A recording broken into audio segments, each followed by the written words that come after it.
इस बीच ऑपरेशन सिंधु के तहत ईरान में जो फंसे हुए भारतीय हैं उन्हें लाने का सिलसिला जारी है और अब तक 2003 लोगों की वतन वापसी हो चुकी है। बताया जा रहा है 291 लोगों को लेकर फ्लाइट नई दिल्ली कल पहुंची। जैसे ही भारतीय लौट कर आ रहे हैं, एक संतोष, एक खुशी उनके चेहरों पर नजर आ रही है, क्योंकि वहां वो सायरन की आवाजें सुन रहे थे, मिसाइलों की आवाजें सुन रहे थे और ऐसे में ऑपरेशन सिंधु के तहत जब उनको भारत वापस लाया जा रहा है तो संतोष और खुशी और आंसू आंखों में उनके नजर आ रहे हैं। तो ईरान और इजराइल दोनों ही जगहों पर जो भारतीय फंसे हुए थे, खासतौर पर जो स्टूडेंट्स वहां पर थे, उन सबको एक एक करके ऑपरेशन सिंधु के तहत वापस लाया गया है। उनके परिवार वाले परेशान थे, अब उनकी वापसी से वो भी खुश हैं और साथ ही उनके परिवार वाले भी।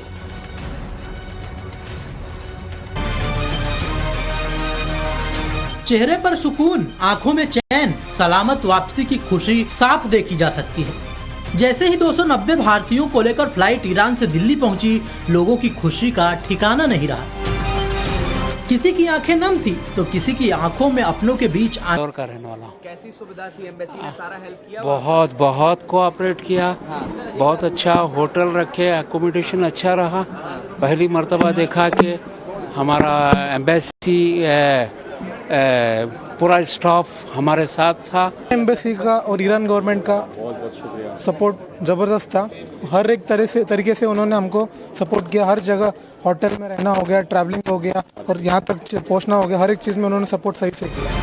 ईरान और इजराइल में लगातार ऑपरेशन सिंधु चलाया जा रहा है। अब तक ईरान से 2003 लोगों को सकुशल भारत पहुंचाया जा चुका है। एयरपोर्ट पर लोगों के हाथों में तिरंगा देखा जा रहा था। सकुशल वापसी के बाद लोगों ने केंद्र सरकार का धन्यवाद भी किया।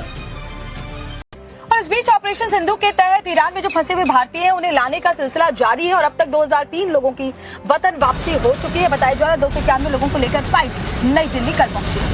जैसे ही भारतीय लौट कर आ रहे हैं, एक संतोष, एक खुशी उनके चेहरों पर नजर आ रही है, क्योंकि वहां वो सायरन की आवाजें सुन रहे थे, मिसाइलों की आवाजें सुन रहे थे और ऐसे में ऑपरेशन सिंधु के तहत जब उनको भारत वापस लाया जा रहा है तो संतोष और खुशी और आंसू आंखों में उनके नजर आ रहे हैं। तो ईरान और इजराइल दोनों ही जगहों पर जो भारतीय फंसे हुए थे, खासतौर पर जो स्टूडेंट्स वहां पर थे, उन सबको एक एक करके ऑपरेशन सिंधु के तहत वापस लाया गया है। उनके परिवार वाले परेशान थे, अब उनकी वापसी से वो भी खुश हैं और साथ चेहरे पर सुकून, आंखों में चैन, सलामत वापसी की खुशी साफ देखी जा सकती है। जैसे ही 290 भारतीयों को लेकर फ्लाइट ईरान से दिल्ली पहुंची, लोगों की खुशी का ठिकाना नहीं रहा। किसी की आंखें नम थी तो किसी की आंखों में अपनों के बीच ऑपरेशन सिंधु के तहत वतन लाया जा रहा है। दौर का रहने वाला। कैसी सुविधा थी? एम्बेसी ने सारा हेल्प किया? बहुत कोऑपरेट किया, बहुत अच्छा होटल रखे, एकोमोडेशन अच्छा रहा। पहली मर्तबा देखा कि हमारा एम्बेसी पूरा स्टाफ हमारे साथ था। एम्बेसी का और ईरान गवर्नमेंट का सपोर्ट ज़बरदस्त था। हर एक तरीके से उन्होंने हमको सपोर्ट किया। हर जगह होटल में रहना हो गया, ट्रैवलिंग हो गया और यहाँ तक पहुँचना हो गया, हर एक चीज़ में उन्होंने सपोर्ट सही से किया। ईरान और इजराइल में लगातार ऑपरेशन सिंधु चलाया जा रहा है। अब तक ईरान से 2003 लोगों को सकुशल भारत पहुंचाया जा चुका है। एयरपोर्ट पर लोगों के हाथों में तिरंगा देखा जा रहा था। सकुशल वापसी के बाद लोगों ने केंद्र सरकार का धन्यवाद भी किया। और इस बीच ऑपरेशन सिंधु के तहत ईरान में जो फंसे हुए भारतीय हैं उन्हें लाने का सिलसिला जारी है और अब तक 2003 लोगों की वतन वापसी हो चुकी है। बताया जा रहा है 291 लोगों को लेकर फ्लाइट नई दिल्ली कल पहुंची।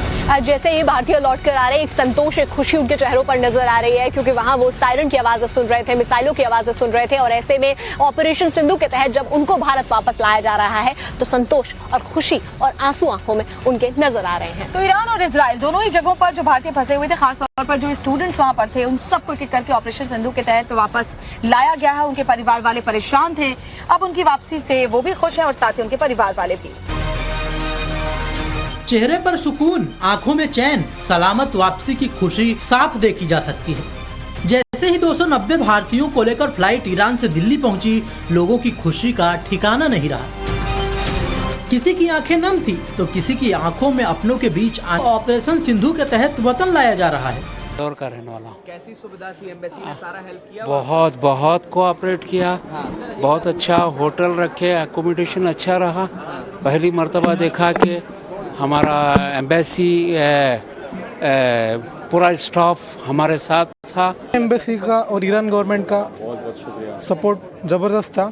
हर एक तरीके से उन्होंने हमको सपोर्ट किया। हर जगह होटल में रहना हो गया, ट्रैवलिंग हो गया और यहाँ तक पहुँचना हो गया, हर एक चीज़ में उन्होंने सपोर्ट सही से किया। ईरान और इजराइल में लगातार ऑपरेशन सिंधु चलाया जा रहा है। अब तक ईरान से 2003 लोगों को सकुशल भारत पहुंचाया जा चुका है। एयरपोर्ट पर लोगों के हाथों में तिरंगा देखा जा रहा था। सकुशल वापसी के बाद लोगों ने केंद्र सरकार का धन्यवाद भी किया।